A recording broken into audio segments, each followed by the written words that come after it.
Oi, gente, tudo bom com vocês? Hoje nós vamos ver o capítulo 13, tá, do livro de vocês, que fala sobre período composto. Para começar, precisamos lembrar o que é período, né? Nós temos aí frase, que é todo enunciado que contenha sentido completo.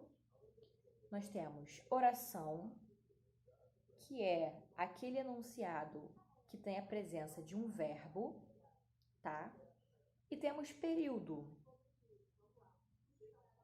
que é conjunto de orações, ok? Só que esse período ele pode ser simples, quando contém apenas uma oração, ou composto, quando tem duas ou mais orações, tá?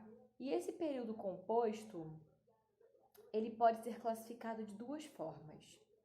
Ele pode ser período composto por coordenação ou período composto por subordinação. O período composto por coordenação é aquele que vai ter independência sintática, tá? Dentro desse período, tá? Ele vai ter, então, independência sintática entre as orações pertencentes a ele. Então, olha só, no livro de vocês diz assim: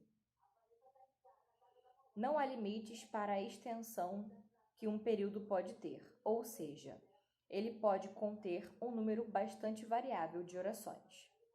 No entanto, é preciso atenção. Se uma frase se torna longa demais, podemos não entendê-la bem. Ao construir períodos compostos, devemos prestar muita atenção à forma como pontuamos as orações para organizar os enunciados. Aí tem uma frase aí dita antes, ó. Liesel vai à escola, joga bola, faz amizades, rouba livros. Neste exemplo, temos 4 orações, porque possuímos 4 verbos, tá? Separadas por vírgulas e encerradas com um ponto final. O que fez com que elas fossem subdivididas e organizadas de forma lógica, sem prejuízo à compreensão. Então, elas são separadas por vírgula, tá? E são terminadas com ponto final. Cada uma delas tem um sentido e estrutura completos, ou seja, são sintaticamente independentes entre si. Então, temos aí, ó, a primeira oração. Liesel vai à escola. Aí a segunda, joga bola. Esse, né, a mesma pessoa joga bola. Ele faz amizades e ele rouba livros. Então, a esse tipo de oração, nós chamamos, né, de período, esse tipo de período, na verdade, nós chamamos de período composto por coordenação, ok?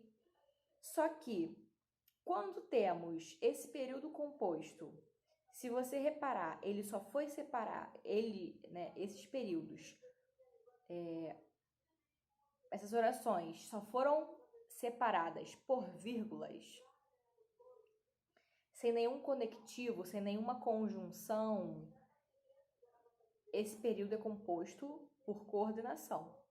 E essas orações, tá, são assindéticas. O que é síndeto? Primeiro, síndeto significa conjunção, ok? Então, se eu tenho uma oração com conjunção, ela vai ser sindética. E se eu tenho uma oração sem conjunção, ela vai ser assindética, certo? Então, olha, nesse caso, tá? Dessas orações que eu falei agora, do período, todas elas, uma por uma, são orações coordenadas assindéticas, porque não possuem síndeto.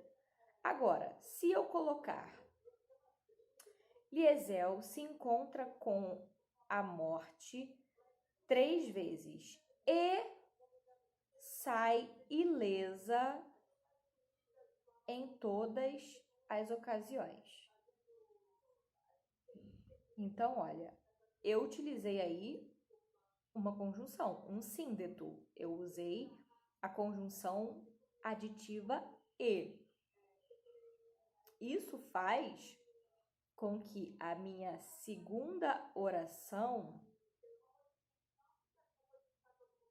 seja nomeada como oração coordenada sindética, aditiva no caso, tá?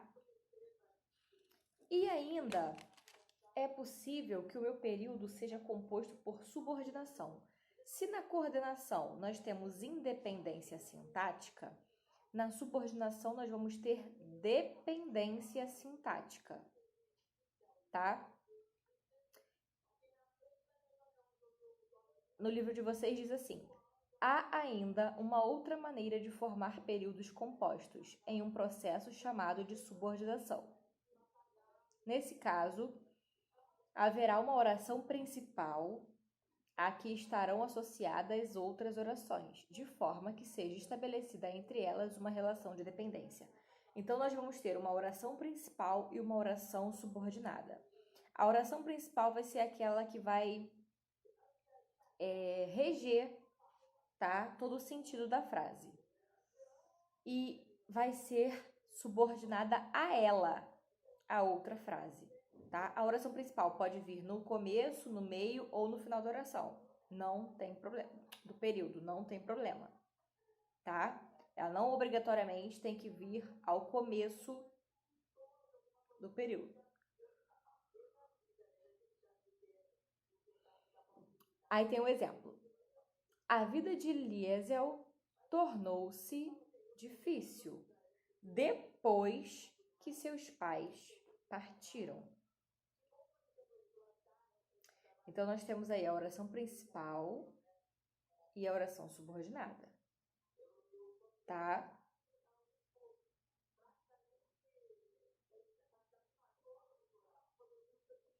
Nesse período, a informação principal está localizada na primeira oração. E a segunda complementa o que foi apresentado na primeira, informando desde quando isso aconteceu. Observe que ambas as orações apresentam sujeito e predicado próprios, porém existe uma dependência de sentido entre elas. Nesse caso, ela vai apresentar as duas orações, né? As duas orações vão apresentar sujeito e predicado próprios, mas eu ainda posso ter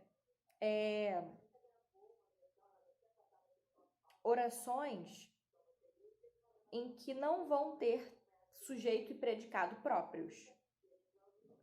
Tá? Eu posso ter uma oração principal, que é o meu sujeito, ok? E a oração subordinada vai ser o meu predicado. Ou ainda, eu posso ter a minha oração principal como sendo um predicado e a minha oração subordinada vai ser o meu sujeito, tá? Isso pode acontecer, ok? Não tem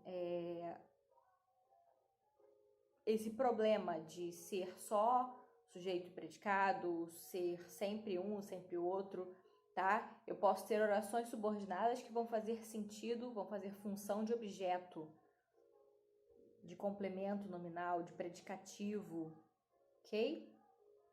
E assim por diante. Então é isso, tá bom? Beijo, tchau!